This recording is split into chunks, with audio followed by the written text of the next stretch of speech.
Good evening everyone and welcome to this week's live video.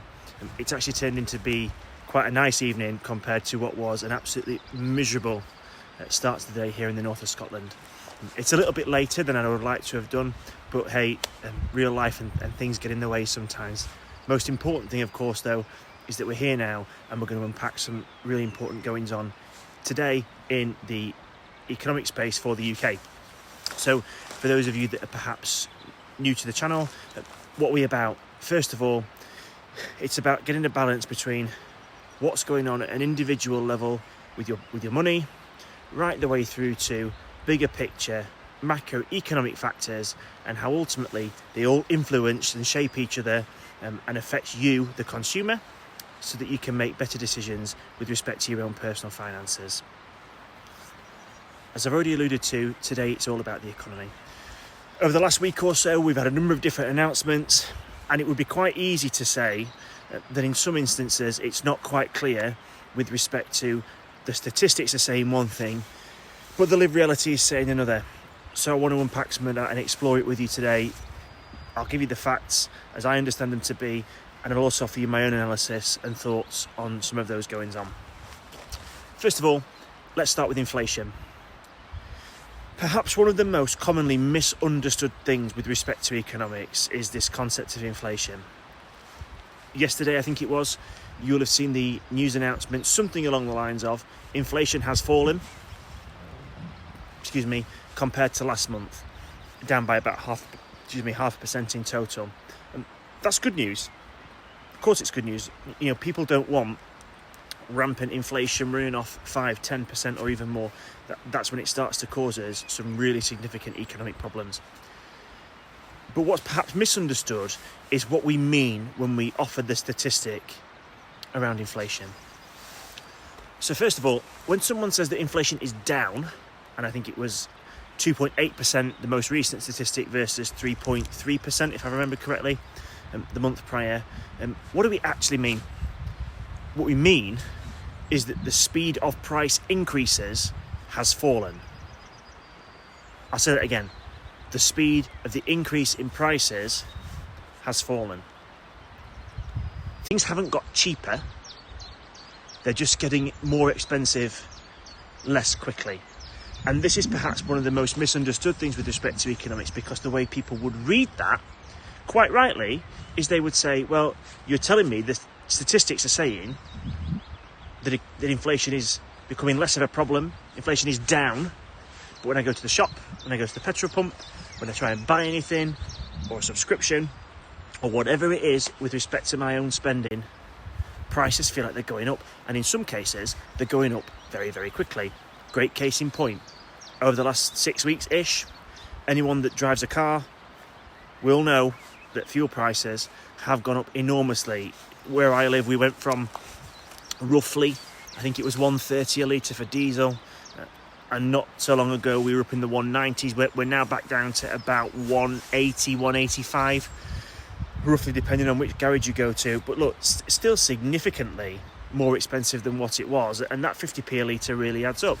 So prices are rising, and in a lot of cases with respect to price in the UK, it's that oil price that's driving a lot of those price increases. Whether we like it or not, and this isn't about environmental policy, this is about just maths and business and economics, reality, I guess there's no other way to say it. We're really dependent on oil right now, certainly in this country and other parts of the world are too.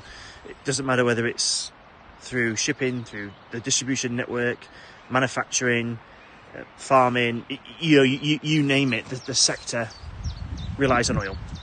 And if oil prices go up, businesses, even really good and ethical businesses, can only absorb those costs for so long before eventually we start to see prices having to be passed on to the consumer. So how then are we at this misunderstanding where people are saying that inflation is down but we're still seeing rising prices? It goes back to what I just said. The way we calculate inflation in this country is perhaps quite confusing. So we're currently in May, and therefore the statistics that were out yesterday will have been for the April figure, the April rate of inflation.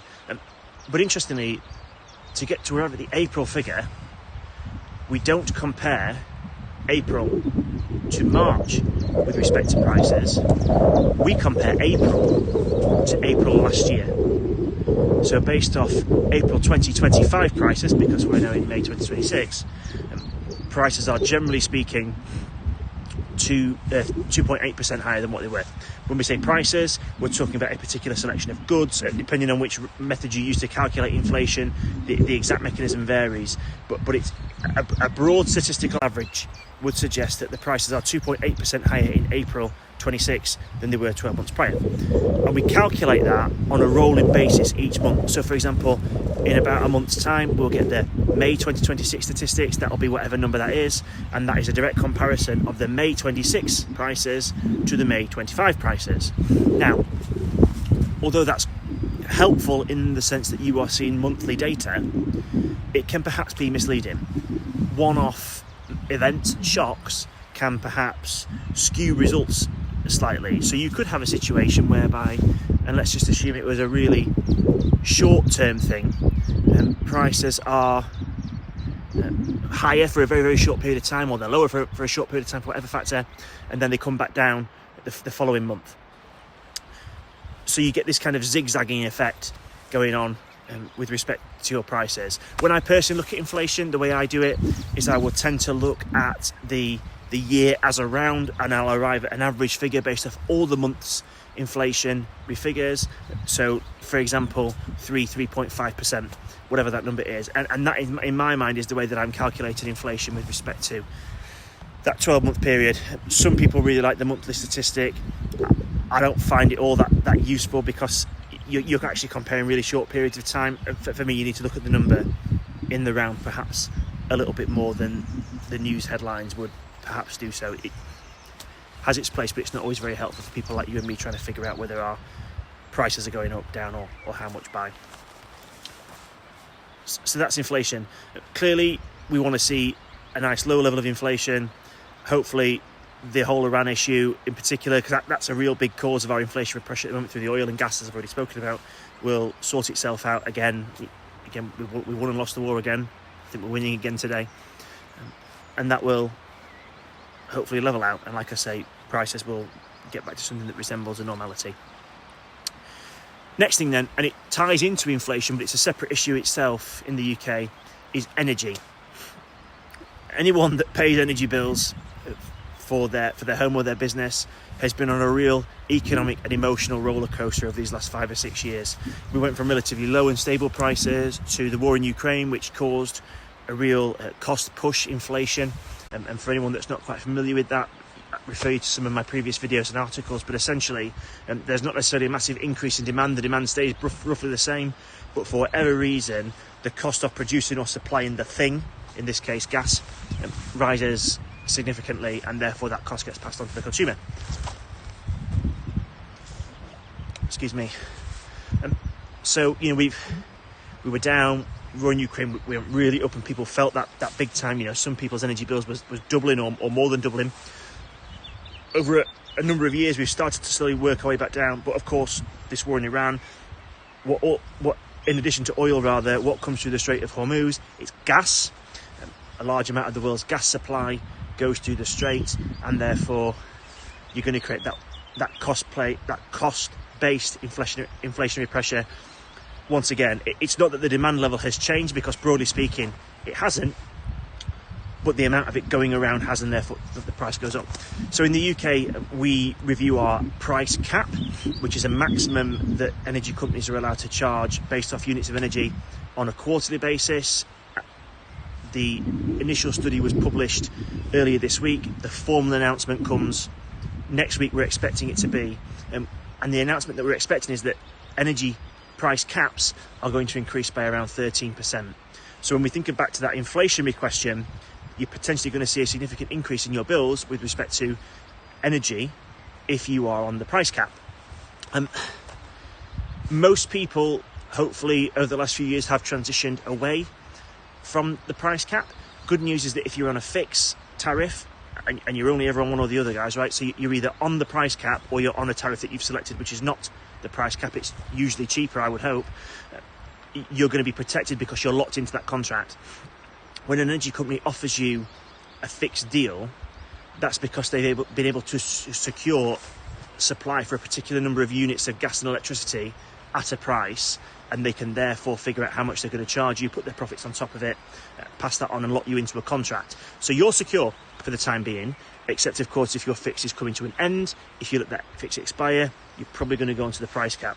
So it's worth having a look around, shop around, try and get yourself on a fix if that's something that's going to work for you, because they're usually always cheaper than the price cap. So when you kind of overlay that with the inflationary pressure, like I said, prices are going to rise.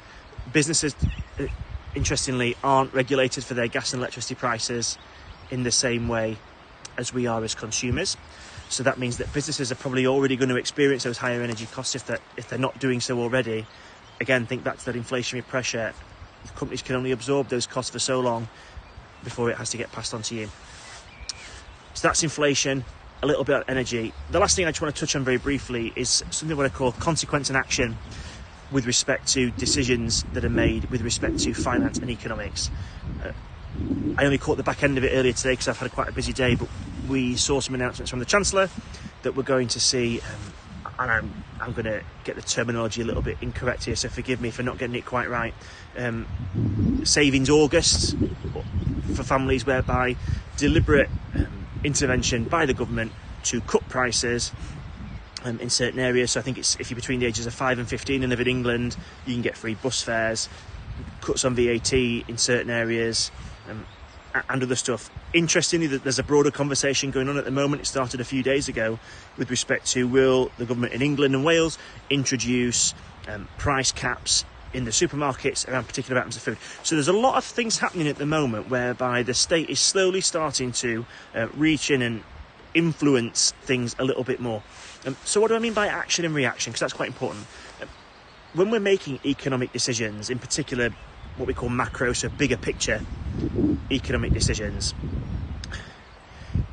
it's not just about the numbers on the page, because in theory you or I you could run those maths. Somebody that's relatively mathematically competent could be given the numbers, told to calculate the cost or benefit of a particular policy, and you would see that quite straightforwardly. But what you don't always see, or what's really difficult to factor in, is what I call the second and third order knock-on effect of those decisions. In other words, consequences to an action. A great example. Again, this is not a dig at the Labour government necessarily. This is an observation about action versus reaction, but it paints the picture really, really well. Pre-election commitment not to raise taxes for the average person. I think it was VAT, national insurance and income tax. But the public finances and the spending agenda determined that we needed to raise some more money. So what do? We passed a national insurance rise on to businesses, so they would pay it, not the employee. Consequently, it's now much more expensive to employ a member of staff, and lo and behold, we've got record unemployment in the youth demographic. Now, maybe that was something that was factored in, maybe it wasn't. I don't know. I'm not clearly not privy to those conversations. But the point that I'm making is that every action has a reaction. Bring it back to what I was saying a minute ago about these August giveaways. You can understand the intent behind these things, right? Whether that's state control with respect to prices in supermarkets to make sure that the average person, the average family can afford to live and buy their food, whether that's about putting a little bit of money in people's pockets during what is a busy time for the holidays, and those kind of sectors that thrive off the school holidays, to make sure that they're getting high levels of spending to drive their business. But nothing's free. Somebody's got to pay for it somewhere.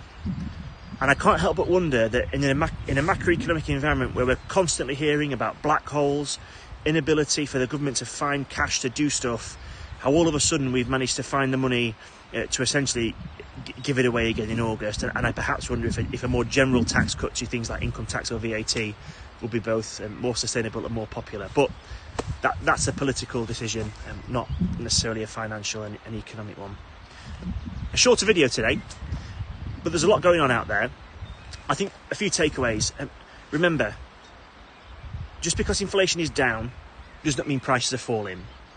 A decrease in the rate of inflation simply means that things aren't getting expensive or more expensive as quickly as what they were.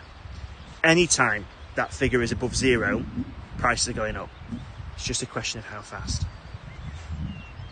Don't be surprised if next week we hear that the energy price cap for July is increasing.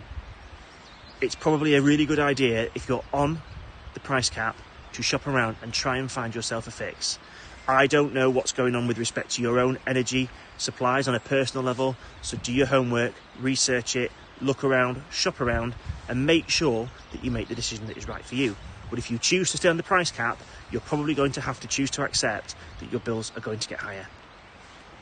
Thirdly, every action has a consequence, whether that's the government at a macroeconomic level thinking about how they're going to balance off likely spending patterns with adapted human behaviour based on their policies, or it's you or I at an individual level thinking about how we can make things work for us to get the most for our money.